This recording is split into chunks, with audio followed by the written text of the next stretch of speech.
मंडळी, आई कुठे काय करते ही स्टार प्रवाहावरील एक लोकप्रिय मालिका होती. जवळपास 4 वर्ष या मालिकेने प्रेक्षकांच्या मनावर अधिराज्य गाजवलं. गेल्या वर्षी या लोकप्रिय मालिकेने प्रेक्षकांचा निरोप घेतला. या मालिकेतील प्रत्येक कलाकाराने प्रेक्षकांच्या मनात एक वेगळं स्थान निर्माण केलं. या मालिकेतील बरेचसे कलाकार सध्या नवनवीन प्रोजेक्टमध्ये पाहायला मिळत आहेत. काही दिवसापूर्वीच या मालिकेत अरुंधती हे पात्र साकारणारी अभिनेत्री मधुराणी प्रभुळकर ही आई आणि बाबा रिटायर होत आहेत या मालिकेत झळकली होती. अरुंधतीच्या पाठोपाठ आई कुठे काय करते या मालिकेत अनिरुद्ध देशमुख ही भूमिका साकारणारा अभिनेता मिलिंद गवळी हा सुद्धा स्टार प्रवाहाच्या नव्या मालिकेत झळकणार आहे.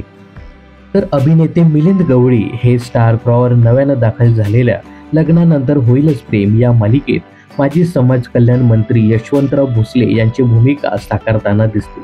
मालिकेत सध्या पार्थ आणि नंदिनीच्या लग्नाची धामधूम सुरू आहे. या धामधुमीत यशवंतराव भोसलेंच्या एंट्रीने कथानकात नवा ट्विस्ट येणार आहे.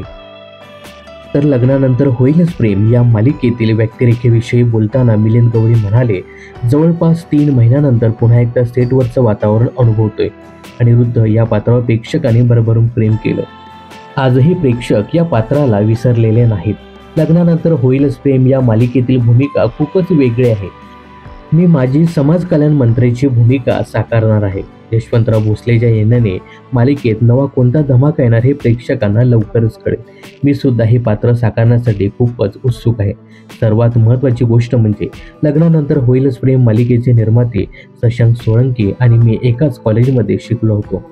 कॉलेजपासूनची ही माझी घट्ट मैत्री आहे. जवळच्या मित्राच्या मालिकेत ही खास भूमिका साकारतोय याचा मला प्रचंड आनंद आहे. तर लग्नानंतर होईलच प्रेम या मालिकेत यशवंतराव भोसले या नव्या कॅरेक्टरची एंट्री झाली आहे.